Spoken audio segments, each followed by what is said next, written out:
केदारनाथ के सारे वीडियोस देखे जिसमें कोई 70 किलो का इंसान अपना सारा सामान लेकर गधे की पीठ पर चढ़ गया है, जिसमें कोई बंदा गधे को पीट रहा है, जिसमें कोई गधा रास्ते पे बीमार पड़ा है, जिसमें कोई गधा रास्ते पे मरा हुआ पड़ा है और उसको नजरअंदाज करके सारे यात्री अपनी यात्रा पूरी कर रहे हैं, और जिसमें कोई बंदा अपने गधे को गांजा पिला रहा है ताकि उसकी कार्य करने की क्षमता बढ़ जाए। तो अगर एक ही लाइन में बोलूं तो मैं ऐसा बोलूंगा कि हमारे शिव जी के पवित्र धाम केदारनाथ में ये सारी चीजें बंद होनी चाहिए। लेकिन क्या आपको लगता है कि सारी चीजें बंद होगी? और अगर ये सारी चीजें बंद हो भी गई तो यहाँ पे काम कर रहे 6500 जो खच्चर है उनकी उपयोगिता ना होने पर इन्हें कत्ल खाने भी बेच दिया जा सकता है। मैं आपको बता दूं कि ये जो खच्चर है वो गधे और घोड़े की एक प्रजाति है जिसका इस्तेमाल होता है उसका मांस के लिए, उसके चमड़े के लिए, और चाइना की एक ट्रेडिशनल मेडिसिन है जिसका नाम है इजियाओ, ये बनाने में भी। तो अगर हम सब लोग खच्चर के ऊपर हो रही पीड़ा के बारे में वीडियो बनाते रहेंगे तो शायद आने वाले 100 साल तक हम केवल और केवल वीडियो ही बनाते रहेंगे। ये हमारी मानसिकता रही है कि हम समस्याओं के बारे में ज्यादा डिस्कशन करते हैं। हम खच्चरों की पीड़ा महसूस कर सकते हैं लेकिन हमारे वीडियो बनाने से इनकी पीड़ा कम नहीं होगी। तो मेरे मन में कुछ चीजें आई है,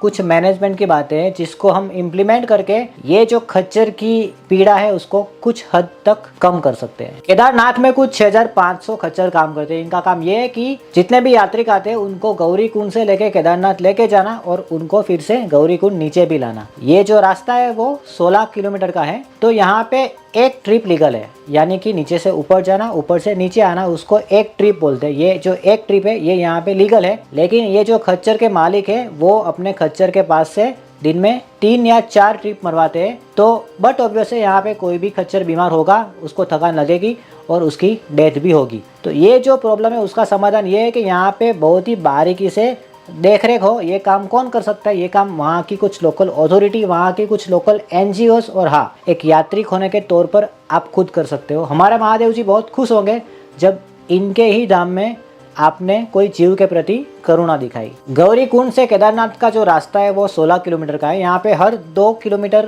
के डिस्टेंस के बाद हम एक शेड बनाएंगे। ये शेड के नीचे ये जो खच्चर है वो आराम कर सकते हैं और यही शेड के नीचे 2 कुंड होंगे। एक कुंड ऐसा होगा जहाँ पे गर्म पानी की व्यवस्था होगी और दूसरा एक कुंड ऐसा होगा जहाँ पे सब लोग गुड़ डालेंगे। गुड़ मतलब जेगरी।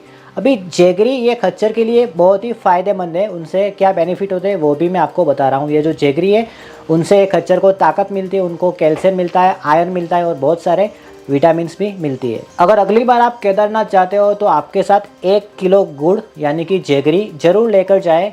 अगर सब लोग अपने साथ 1 किलो गुड़ लेकर जाएंगे तो हमारे महादेव जी बहुत ही खुश होंगे। अभी हमने हर 2 किलोमीटर पे एक शेड बनाने की बात की। ये जो शेड बनेंगे इसके नीचे एक वेटनरी डॉक्टर्स और पैरा वेटनरी की टीम मौजूद होंगी। ये लोग यहाँ पे आ रहे सारे जो खच्चर है उनको जांच करेंगे। अगर कोई खच्चर बीमार होता है, अगर कोई खच्चर के शरीर पर कोई घाव होता है या फिर कोई खच्चर दूसरी ट्रिप लगा रहा होता है तो उसको जांचना और इसको रुकवाना ये इनकी जिम्मेदारी होगी। अगर ये काम यहाँ पे बहुत ही बारीकी से, बहुत ही शिद्दत से होगा तो आप मानो हमारा जो तीर्थ स्थल है वहाँ पे कितना सुकून मिलेगा, कितनी हकारात्मकता मिलेगी। और आखिर में पूरा काम करने के लिए सरकार के साथ कोई प्राइवेट फर्म का एक कोलैबोरेशन चाहिए। कोई ऐसा बंदा जो कि शिव भक्त हो और अपनी कंपनी का जो CSR निकलता है उनसे यहाँ पे कुछ अच्छे शेड बनाए, यहाँ पे कुंडे लगवाए खाने के लिए, पीने के लिए, और यहाँ पे जो कुंडे है उसमें गर्म पानी आए उसीलिए वहाँ पे थोड़े गीजर्स डलवा दे। और ये जो कुंडे हैं उसमें बहुत ही आरोग्यप्रद खाना ये खच्चरों के लिए उपलब्ध कराया जाए। और यहाँ पे सारे रिसोर्सेज, सारा संकलन, अच्छी डेडिकेटेड टीम और सारे यात्रिक मिलकर अगर ये खच्चरों पे हो रही पीड़ा के सामने 0 टॉलरेंस नीति अपनाएंगे तो हमारी जो केदारनाथ धाम की यात्रा है वो पूर्ण रूप से सफल हो जाएगी। अगर आप कोई शिव भक्त कंपनी के मालिक को जानते हो जो अपने CSR फंड से यहाँ पे कुछ अच्छा चेंज ला पाए तो कृपया ये वीडियो उन तक ज़रूर भेजिए।